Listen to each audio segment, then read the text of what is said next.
Friends, এটা sell চ্যাপ্টারের 4 নম্বর video. তো আজকের টপিক এন্ডোমেমব্রেন সিস্টেম। তো এই ভিডিওতে যে এনসিআরটি আছে সেটা বাংলাতে এক্সপ্লেন করা হবে। তোমরা যারা ক্লাস 11-এ পড়ছো বা নিট দেবে তাদের জন্য খুব কাজে লাগবে। তো শুরু করা যাক। Endomembrane system. এন্ডোমেমব্রেন সিস্টেমটা কি? While each of the membranous organelles is distinct in the terms of its structure and function, many of these are considered together as an endomembrane system because their function are coordinated. কি বলা হচ্ছে যে একটা সেলের মধ্যে বিভিন্ন অর্গানালিজ আছে। সেই অর্গানালিজ যেমন endoplasmic reticulum, mitochondria, plastid, Golgi apparatus, প্রত্যেকটা অর্গানালি কাজ আলাদা, তাদের গঠন আলাদা। কিন্তু এদের মধ্যে কিছু কিছু অর্গানালিজ আছে যাদের কাজগুলো একে অপরের সঙ্গে সম্পর্কিত, যারা মানে অনেকগুলো অর্গানালি মিলে একটা নির্দিষ্ট কাজ করে থাকে। তো এই অর্গানালিগুলো একত্রিত হয়ে এন্ডোমেমব্রেন সিস্টেম তৈরি করে। The endomembrane system include endoplasmic reticulum, Golgi complex, lysosomes and vacuoles. তাহলে এন্ডোমেমব্রেন সিস্টেমের মধ্যে 4টে অর্গানালি আছে। কী কী আছে? Endoplasmic reticulum, Golgi complex, lysosomes and vacuoles. Since the function of the mitochondria, chloroplast, and peroxisomes are not coordinated with the above components, these are not considered as a part of endomembrane system. Mitochondria, chloroplast, peroxisome, এদের যে কাজ, তাদের কাজগুলো ওপরের যে 4টে organ বলা হলো তাদের কাজের সঙ্গে সম্পর্কিত নয়, তাই এরা এন্ডোমেমব্রেন সিস্টেমের মধ্যে পড়ছে না। তাহলে এন্ডোমেমব্রেন সিস্টেম কি বোঝা গেল? যে মেমব্রেনাস অর্গানালি যাদের কাজগুলো একে অপরের সঙ্গে সম্পর্কিত তারা এন্ডোমেমব্রেন সিস্টেম গঠন করে। এর মধ্যে 4টে অর্গান আছে: endoplasmic reticulum, Golgi complex, lysosome, vacuoles. তো এবারে একে একে পড়া যাক যে এদের কাজগুলো কী কী এবং কোনটা কী কাজ করে থাকে কোন অর্গানালি। তো প্রথমেই আছে endoplasmic reticulum. Electron microscopic studies of eukaryotic cells reveals the presence of a network or reticulum of tiny tubular structure scattered in the cytoplasm that is called the endoplasmic reticulum. তাহলে endoplasmic reticulum কি? Endoplasmic reticulum বিষয়ে একটা description দেওয়া আছে যে electron মাইক্রোস্কোপের মাধ্যমে দেখা গেছে ইউক্যারিওটিক সেলের মধ্যে এগুলো থাকে। এগুলো কিভাবে থাকে? নেটওয়ার্ক আকারে একে অপরের সঙ্গে সম্পর্কিত, জড়িয়ে ছিটিয়ে, এবং reticulum of tiny tubular structure, ছোট ছোট টিউবুলের মতো স্ট্রাকচার একত্রিত হয়ে থাকে, নেটওয়ার্ক গঠন করে। স্ক্যাটার্ড ইন দ্য সাইটোপ্লাজম, কোথায় থাকে? সাইটোপ্লাজমে ছড়িয়ে ছিটিয়ে থাকে। আমরা সেলের যে গঠন সেখানে আমরা দেখেছিলাম সাইটোপ্লাজমে ছড়িয়ে ছিটিয়ে থাকে, এবং এগুলোকে বলা হয় endoplasmic reticulum. Hence, endoplasmic reticulum divides the intracellular space into two distinct compartments: luminal inside endoplasmic reticulum and extraluminal cytoplasm compartment. তো এর জন্য কি হয় যে এন্ডোপ্লাজমিক রেটিকুলাম সেলটাকে দুটো ভাগে ভাগ করে, একটা লুমিনাল, একটা এক্সট্রালুমিনাল। লুমিনাল কি? এন্ডোপ্লাজমিক রেটিকুলামের যে মধ্যের অংশ সেটা হচ্ছে লুমিনাল। এই ছবিতে দেখতে পাচ্ছ এগুলো এন্ডোপ্লাজমিক রেটিকুলাম। তো এই যে মাঝের যে অংশগুলো সেটা হলো লুমিনাল, এন্ডোপ্লাজমিক রেটিকুলামের মধ্যবর্তী অংশ। আর এন্ডোপ্লাজমিক রেটিকুলাম ছাড়া বাকি যে সাইটোপ্লাজমটা আছে, যেখানে এন্ডোপ্লাজমিক রেটিকুলাম নেই, সেই পার্টটা হচ্ছে এক্সট্রালুমিনাল compartment. The ear often shows ribosomes attached to their outer surface. The endoplasmic reticulum bearing ribosome on their surface is called rough endoplasmic reticulum. Or in the absence of ribosome, they appear smooth and are called smooth endoplasmic reticulum. তো এটা আমরা আগে দেখেছি যে কিছু কিছু endoplasmic reticulum আছে তাদের সারফেসের উপরে রাইবোজোম থাকে। যাদের ক্ষেত্রে রাইবোজোম থাকে সেটা হলো রাফ এন্ডোপ্লাজমিক রেটিকুলাম। আর যে সমস্ত এন্ডোপ্লাজমিক রেটিকুলামের ওপর রাইবোজোম থাকে না সেগুলো দেখতে স্মুথ হয়, মসৃণ হয়, এবং তাকে বলা হয় smooth endoplasmic reticulum. Rough endoplasmic reticulum is frequently observed in the cells actively involved in protein synthesis and secretion. যে সমস্ত কোষ প্রোটিন তৈরি করে এবং সিক্রেশনের কাজ করে তাদের মধ্যে রাফ এন্ডোপ্লাজমিক রেটিকুলাম দেখা যায়। কারণ কি রাইবোজোমের কাজ হচ্ছে এমআরএনএর সঙ্গে যুক্ত হয়ে ট্রান্সলেশন করা এবং প্রোটিন তৈরি করা। তো সেই প্রোটিন, যে সমস্ত কোষ প্রোটিন তৈরি করে বা সিক্রেশন করে, তাদের মধ্যে আরইআর দেখা যায়। They are extensive and continuous with the outer membrane of the nucleus. তো এগুলো কি হয়েছে, এক্সটেন্সিভ মানে প্রসারিত হয়ে থাকে এবং নিউক্লিয়াসের যে বাইরের আবরণ তার সঙ্গে যুক্ত থাকে। এই যে নিউক্লিয়াসের বাইরের আবরণ তার সঙ্গে যুক্ত থাকে আরইআর, মানে যেগুলো রাইবোজোম থাকে তারা যুক্ত থাকে, আর যেগুলো স্মুথ হয় সেগুলো দূরে থাকে নিউক্লিয়াস থেকে। তো এটা হলো। আর স্মুথ কি, the smooth endoplasmic reticulum is the major site for synthesis of lipid. তাহলে স্মুথ এন্ডোপ্লাজমিক রেটিকুলামের কাজ কি, যে লিপিড সিনথেসিস করা। আরইআর রাফের কাজ হচ্ছে প্রোটিন সিনথেসিস, আর স্মুথ সেটা হলো lipid synthesis. In animal cells like lipid like steroidal hormone are synthesized in the SER। Smooth endoplasmic রেটিকুলামে কী হয়, যে স্টেরয়েডাল হরমোন, লিপিডের মতো দেখতে স্টেরয়েডাল হরমোন সিনথেসাইজড হয় স্মুথ এন্ডোপ্লাজমিক রেটিকুলামে প্রাণীদের ক্ষেত্রে।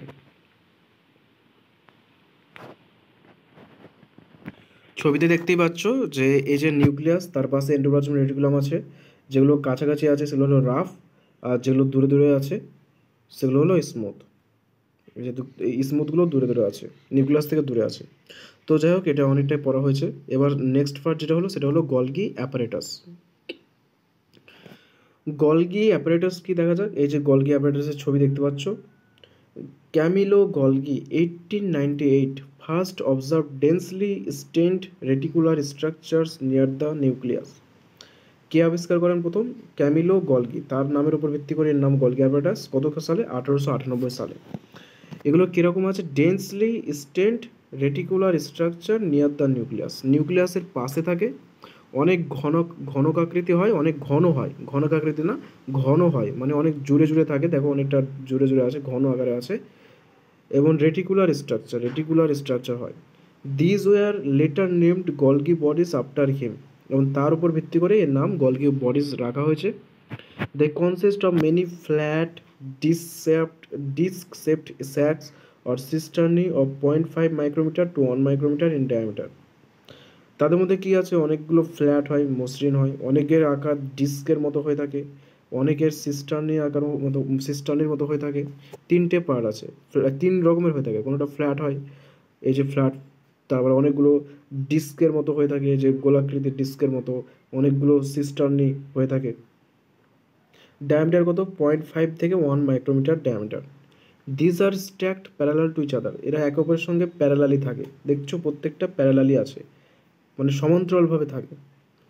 ভ্যারাইড number of cisternae are present in a Golgi complex. একটা গলগি কমপ্লেক্সের মধ্যে অনেকগুলো সিস্টার্নি থাকে, যেমন এখানে অনেকগুলো সিস্টার্নি দেখতে পাচ্ছ।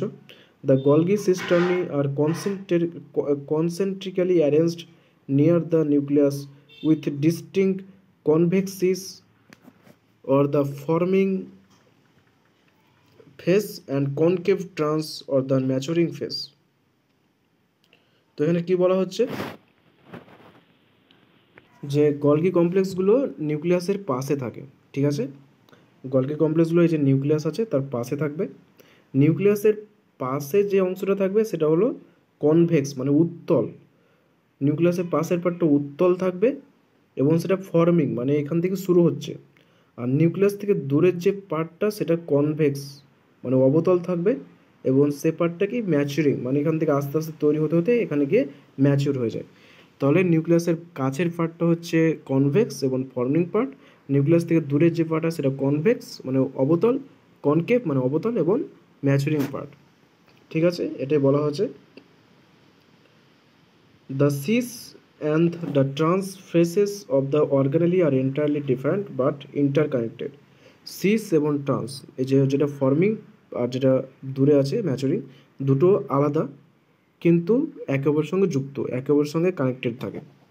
The Golgi apparatus principally performs the function of packaging material to be delivered either to the intracellular targets or secreted outside the cell। তাহলে গলগি অ্যাপারেটাসের কাজ কি? এটা প্যাকেজিং ম্যাটেরিয়ালের কাজ করে, মানে প্যাক করতে সাহায্য করে। বিভিন্ন যে ম্যাটেরিয়ালস আছে প্যাকিং করতে সাহায্য করে।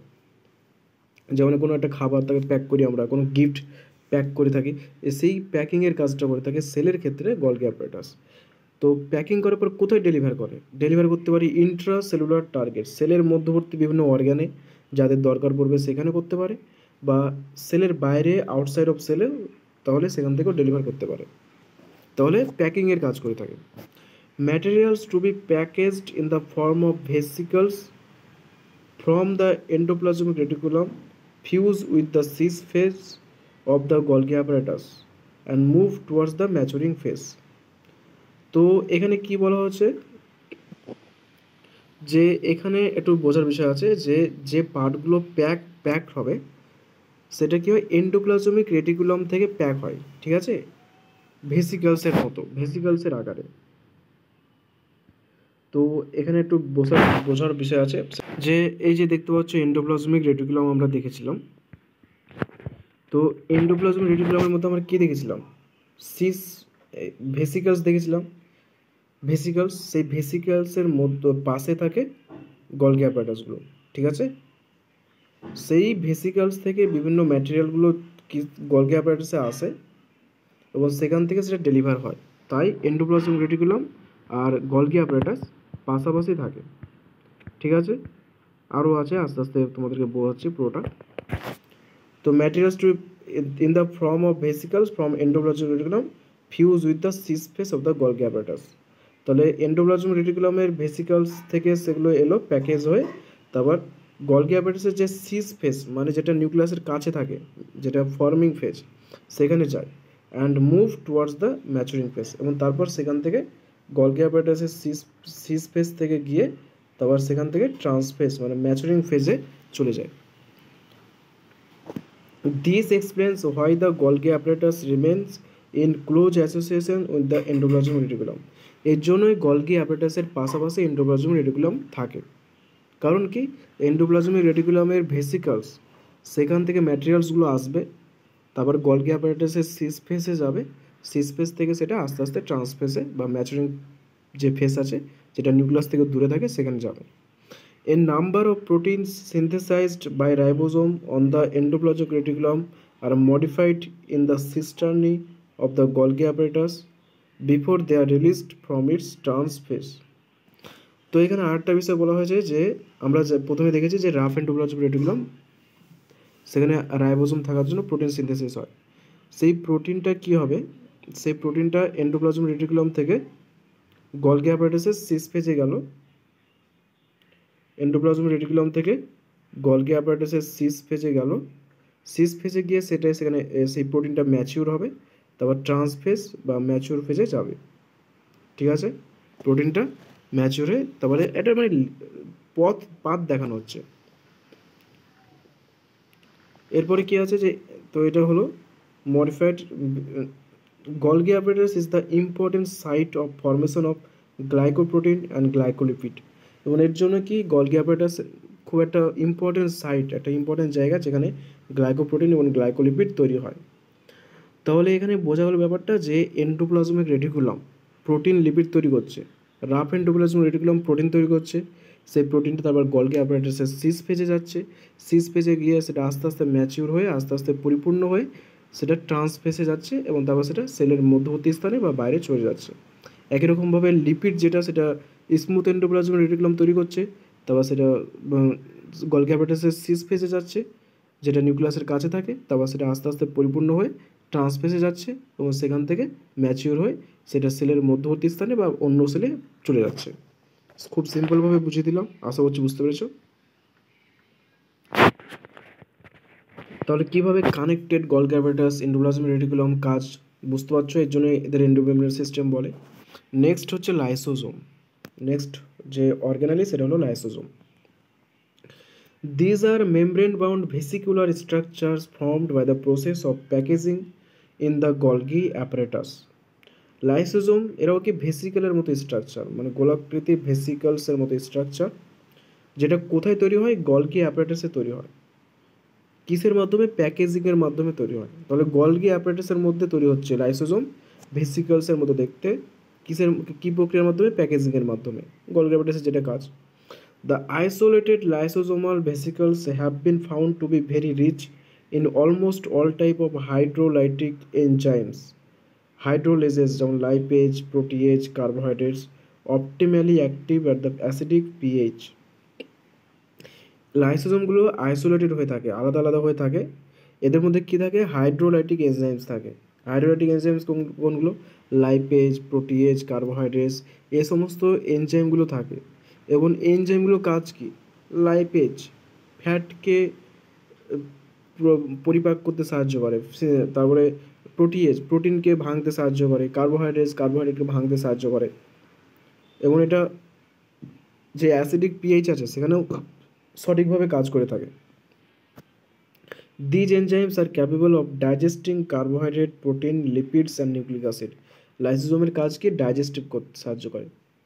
Carbohydrate, protein, lipid, nucleic acid এগুলোকে ডাইজেশন করতে সাহায্য করে, পরিপাক করতে সাহায্য করে এবং অ্যাসিডিক পিএইচে ওটা কাজ করে থাকে।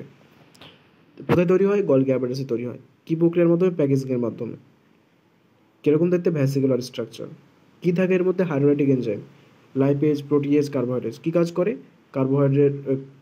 কার্বোহাইড্রেটকে, প্রোটিয়েজ প্রোটিনকে, লাইপেজ ফ্যাটকে ডাইজেশন করতে সাহায্য করে বা পরিপাক করতে সাহায্য করে।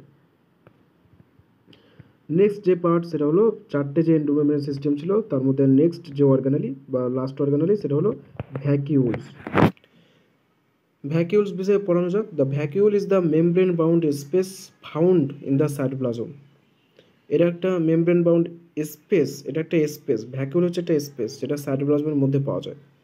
যে এটা একটা ধরো যে সাইটোপ্লাজম একটা কোষের মধ্যে এটা একটা সাইটোপ্লাজম। সেই সাইটোপ্লাজমের মধ্যে যে বড় স্পেস, এরকম ফাঁকা জায়গা পাওয়া যায়, সেই ফাঁকা জায়গাগুলো হলো ভ্যাকিউলস। ঠিক আছে?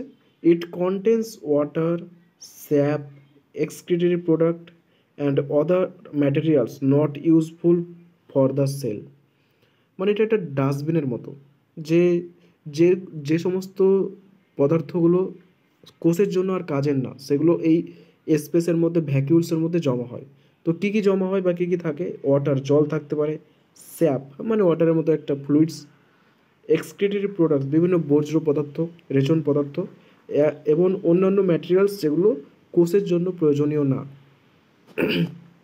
সেগুলো এই ভ্যাকিউলসে থাকে। The vacuole is bound by single membrane called tonoplast. Vacuoles একটা মেমব্রেন থাকে, তো ভ্যাকিউলসের মেমব্রেনের নাম হচ্ছে টোনোপ্লাস্ট।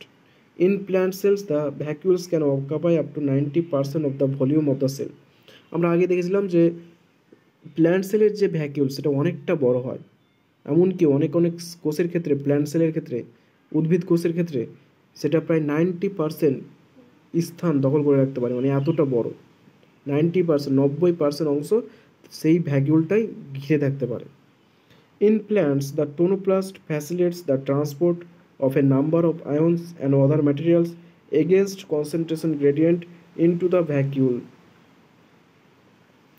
Hence, their concentration is significantly higher in the vacuole than the cytoplasm. তো প্ল্যান্টের ক্ষেত্রে কী কাজ করে থাকে টোনোপ্লাস্ট? টোনোপ্লাস্টটা কি? ভ্যাকুলের যে মেমব্রেন সেটা। তো কী কাজ করে থাকে? এটা ট্রান্সপোর্টের কাজ করে থাকে। কীরকমভাবে? অনেক কী ট্রান্সপোর্ট করে? Number of আয়ন্স and other materials, বিভিন্ন আয়ন এবং অন্যান্য ম্যাটেরিয়াল ট্রান্সপোর্ট করতে সাহায্য করে। কীভাবে? এগেনস্ট কনসেন্ট্রেশন গ্রেডিয়েন্ট, কনসেন্ট্রেশন গ্রেডিয়েন্টের উল্টো দিকে, মানে লোয়ার কনসেন্ট্রেশন থেকে হায়ার কনসেন্ট্রেশনে, ইনটু দ্য ভ্যাকিউল। মানে কি? ভ্যাকিউলে কনসেন্ট্রেশনটা বেশি থাকে। এটা একটা সেল, আর এটা ধরো যে একটা ভ্যাকিউল, এটা সাইটোপ্লাজম আর এটা ভ্যাকিউল। এই সাইটোপ্লাজমের লোয়ার কনসেন্ট্রেশন আর এখানে ভ্যাকিউলসের মধ্যে হায়ার কনসেন্ট্রেশন। এই টোনোপ্লাস্টের মাধ্যমে সেগুলো লোয়ার থেকে হায়ারে যাচ্ছে এগেনস্ট কনসেন্ট্রেশন গ্রেডিয়েন্ট। তো তার জন্যই কী হয় যে ভ্যাকিউলসের মধ্যে কনসেন্ট্রেশন অনেকটা বেশি হয়। Concentration is significantly higher in the vacuole than the cytoplasm. সাইটোপ্লাজমের থেকে ভ্যাকিউলের কনসেন্ট্রেশন গ্রেডিয়েন্ট বেশি হয়। তো এবার কী আছে? In amoeba the contractile vacuole is important for osmoregulation and excretion. অ্যামিবার ক্ষেত্রে ভ্যাকিউল থাকে, সেটা কন্ট্রাকটাইল মানে কি? সেটা চলমান, মানে কন্ট্র্যাক্ট করতে পারে, ছোট বড় হতে পারে। ঠিক আছে? এবং এই কাজ কি? অ্যামিবার ক্ষেত্রে ভ্যাকিউল কী কাজ করে? Osmoregulation and excretion. অসমোরেগুলেশন মানে কি অসমোলারিটি মেনটেন করা। এটা যে ছোট প্রাণী আছে, যে সমস্ত প্রোক্যারিওটিক সেল আছে বা সিঙ্গেল অ্যাকোয়াস ইউক্যারিওটস আছে, তাদের ক্ষেত্রে খুব ইম্পর্টেন্ট একটা কাজ। তাদের মধ্যে যে ওয়াটার ব্যালেন্স সেটাকে মেনটেন করা, নয়তো সেটা বাস্ট হয়ে যাবে বা সংকুচিত হয়ে যাবে। সেটা আমরা পরে অন্য চ্যাপ্টারে পড়ব। তো সেই অসমোরেগুলেশন এবং এক্সক্রিশন মানে কি বর্জ্য পদার্থকে বাইরে নির্গত করা, এই কাজে সাহায্য করে। In many cells, as in protists, food vacuoles are formed by engulfing food particles. অনেক প্রোটিস্টা আছে যাদের মধ্যে ফুড ভ্যাকুয়াল থাকে। ফুড ভ্যাকুয়ালের কাজ কি, যে ফুড ম্যাটেরিয়ালসগুলো আছে সেগুলোকে তারা এনগালফ করে নেয়। বিভিন্ন খাবারকে তারা এনগালফ করে নেয়, মানে কি খাবারকে নিজের ভ্যাকুয়ালসের মধ্যে রেখে দেয় এবং জমা করে, সেই ফুড ভ্যাকুয়ালস তৈরি করে। কাদের মধ্যে দেখা যায়? প্রোটিস্টার মধ্যে। তো এই ভিডিওতে আমরা 4টে যে এন্ডোমেমব্রেন সিস্টেম আছে, ভ্যাকিউলস, লাইসোজোমস, তারপরে গলগি অ্যাপারেটাস, তারপরে এন্ডোপ্লাজম রেটিকুলাম, ডিটেলসে পড়লাম কী কী ফাংশন, কী কী নিয়ে তৈরি, তাদের পার্ট, সমস্ত কিছু এবং কীভাবে একে অপরের সঙ্গে সম্পর্কিত সেটাও দেখলাম। আশা করছি তোমরা বুঝতে পেরেছো। তো তোমরা ভিডিওটিকে লাইক করো, কোনো প্রবলেম থাকলে বা ভালো লাগলে সেটা কমেন্টে জানাও, আর বন্ধুদের মধ্যে শেয়ার করো, আর চ্যানেলটিকে সাবস্ক্রাইব করো। ধন্যবাদ। নেক্সট পার্টটা খুব তাড়াতাড়ি আপলোড করা হবে, তো এভাবে পাশে থাকো। থ্যাংকস।